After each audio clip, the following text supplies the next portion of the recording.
Bonjour à tous, nous allons aborder dans cette leçon la phrase complexe. Nous la verrons sous deux aspects. Dans un premier temps, nous parlerons de la phrase composée d'un seul verbe conjugué et nous mettrons une annotation concernant la phrase non verbale. Dans un second temps, nous parlerons de la phrase complexe composée de plusieurs verbes conjugués.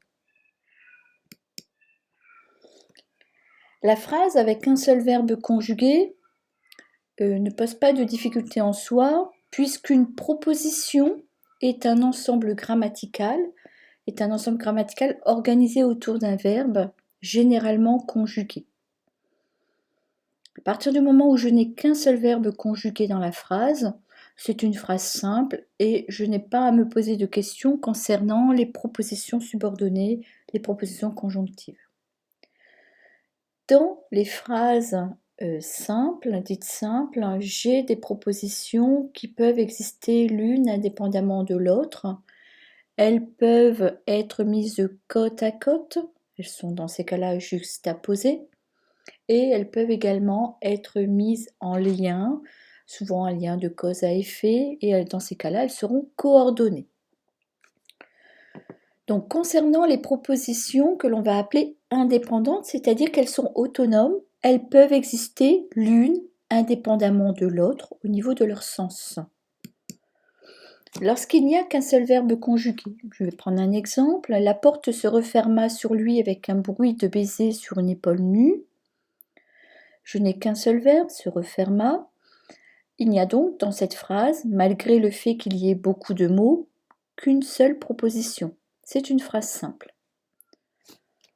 Je peux prendre cette même phrase et me demander comment je vais pouvoir en faire une phrase juxtaposée ou coordonnée. Alors la juxtaposition, je vous rappelle que c'est le fait de poser côte à côte deux propositions indépendantes, deux morceaux, deux petites phrases, c'est-à-dire qu'elles auront chacun un verbe conjugué qui dépendra de leur sujet propre, et elles seront séparées l'une de l'autre, soit par une virgule, soit par deux points, soit par un point-virgule. Et à tout moment, on peut séparer ces deux phrases et en refaire deux phrases simples avec un point et une nouvelle majuscule. Je suis fatiguée, je vais rentrer me reposer. On voit que dans cette phrase, on a deux propositions indépendantes qui sont juxtaposées. Je suis fatiguée, la première proposition. Je vais rentrer me reposer. Et la deuxième proposition, étant donné que ces deux groupes de mots sont séparés par une virgule, on va dire dans ce cas qu'elles sont juxtaposées. Ce sont donc bien deux propositions puisqu'elles ont chacune un verbe qui leur est propre, suis et vais. Pour la même chose, Paul s'entraîne beaucoup, il espère être sanctionné pour les prochains championnats. On a encore une fois deux propositions. Donc pour trouver les propositions, je cherche le verbe conjugué, s'entraîne, le sujet Paul. La première proposition, ce sera Paul s'entraîne beaucoup. La deuxième proposition, je cherche le verbe espère, le sujet il. Je vois que les deux propositions sont séparées par deux points. J'ai donc bien deux propositions indépendantes et à tout moment, je peux supprimer les deux points et en refaire deux phrases. Le sens de chacune d'elles sera conservé. Cet homme est riche, point virgule, il n'est pas heureux. Je cherche mes verbes et pour la première proposition, le sujet est cet homme. La deuxième proposition est le sujet il. Je vois que mes deux propositions ont donc bien un verbe conjugué et qu'elles sont séparées par un point-virgule. Ce sont donc deux propositions indépendantes juxtaposées. Voilà, j'ai repris l'exemple de départ et je vous propose les différentes possibilités quant à la phrase juxtaposée. Je vous propose maintenant de continuer sur la phrase coordonnée. La coordination repose sur le même principe que la juxtaposition. La seule différence, enfin il y en a deux en vérité, la différence c'est que les deux propositions ne vont pas être reliées par une ponctuation, le point-virgule, la virgule ou les deux points, mais par une conjonction de coordination. Et le deuxième axe de différence, c'est que la conjonction de coordination va forcément influer sur le sens de la phrase dans un rapport souvent de cause à effet. Nous allons maintenant parler de la phrase complexe composée de plusieurs propositions, c'est-à-dire de plusieurs verbes conjugués. Dans un premier temps, nous verrons comment ces propositions sont reliées l'une à l'autre par l'intermédiaire d'un mot subordonnant, un mot qui va être un peu le petit rouage qui va permettre d'articuler les deux propositions l'une par rapport à l'autre. Et dans un second temps, nous verrons le cas des propositions subordonnées qui n'ont pas ce mot subordonnant. Concernant les propositions subordonnées qui ont un mot subordonnant, c'est-à-dire un petit mot qui va permettre de faire l'articulation. J'aime beaucoup cette idée de petit rouage qui va venir relier une proposition à l'autre. Nous allons voir dans un premier temps les propositions subordonnées conjonctives complétives, puis nous verrons les subordonnées conjonctives circonstancielles et enfin nous verrons les interrogatives indirectes et la relative. Donc concernant les propositions subordonnées conjonctives, nous avons deux propositions, c'est-à-dire deux groupes grammaticaux recentrés autour d'un verbe noyau conjugué. Ces deux propositions subordonnées vont être rattachées par un petit mot que l'on va appeler conjonction, et ce petit mot dans la conjonctive complétive est toujours que. Il n'a pas de sens en soi, il n'a pas de sens. Et ce qui est important de bien mémoriser, c'est que dans la proposition subordonnée complétive, la proposition subordonnée complétive est COD ou COI du verbe conjugué du verbe de la principale. Je m'explique. Pierre croit que les champignons sont comestibles. Que les champignons sont comestibles, c'est la proposition subordonnée conjonctive, complétive. On voit bien qu'elle commence par ce petit mot « que » qui n'a pas de sens ni de fonction en lui-même. Il est juste un petit rouage qui va permettre de rattacher les deux propositions. On notera que la proposition englobe la conjonction « que ». « Que » fait partie de la proposition subordonnée. Que les champignons sont comestibles, j'ai bien un verbe conjugué, sont, et j'ai une proposition principale, Pierre croit. Que les champignons sont comestibles, Pierre croit quoi? Que les champignons sont comestibles, que les champignons sont comestibles, COD du verbe croire.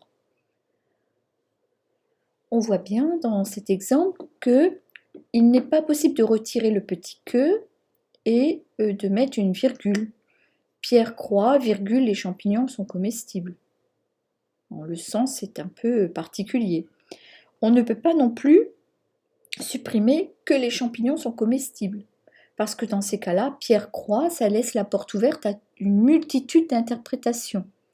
Et on ne peut pas non plus utiliser la proposition subordonnée conjonctive complétive toute seule.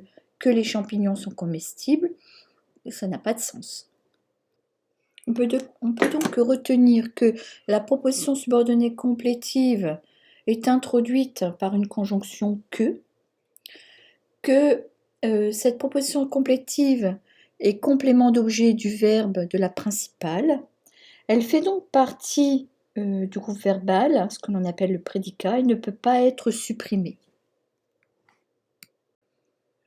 On notera que pour les propositions subordonnées conjonctives complétives, on parle d'une conjonction que, alors que pour les autres subordonnées que nous allons maintenant aborder, on parlera d'une conjonction de subordination.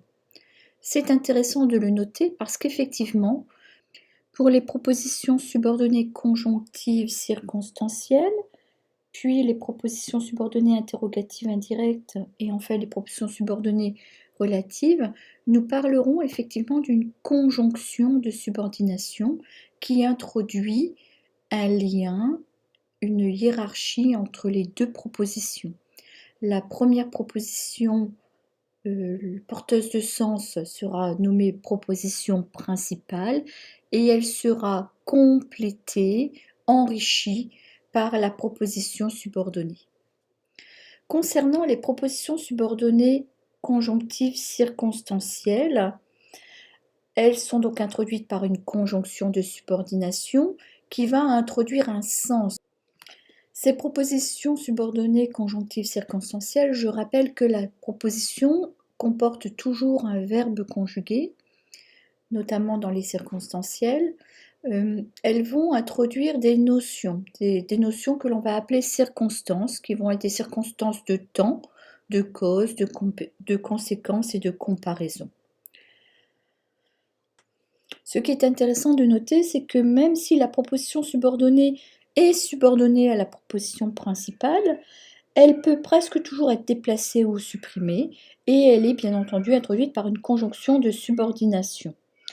Concernant les notions d'antériorité et de postériorité, les conjonctions qui expriment la postériorité sont suivies de l'indicatif, car l'action a déjà été réalisée avant que tu es venu.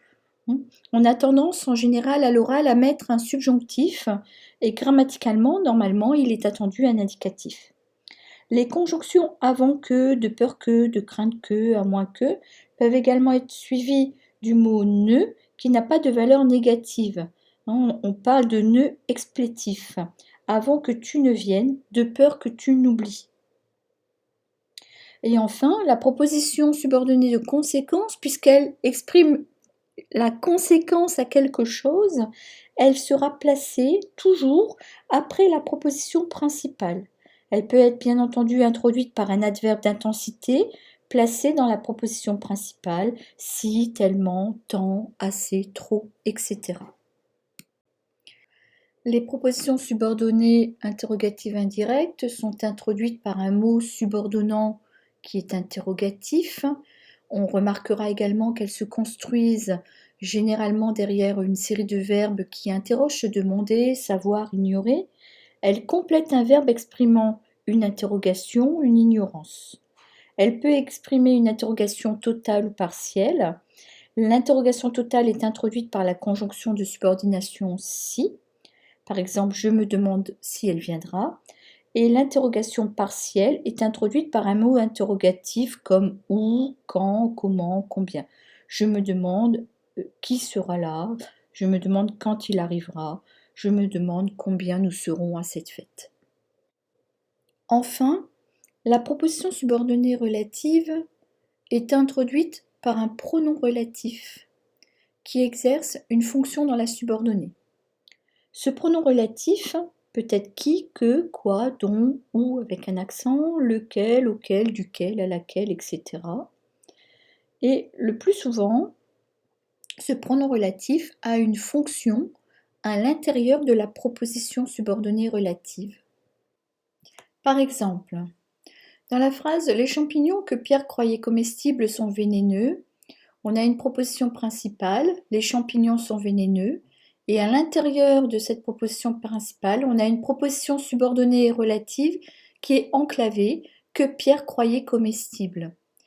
Alors, que Pierre croyait comestible, proposition subordonnée relative, que, pour le coup, là, c'est un pronom, c'est-à-dire qu'il reprend quelque chose qui a déjà été cité auparavant. Pour le cas dans cette phrase, il reprend les champignons, donc il reprend un groupe nominal pluriel.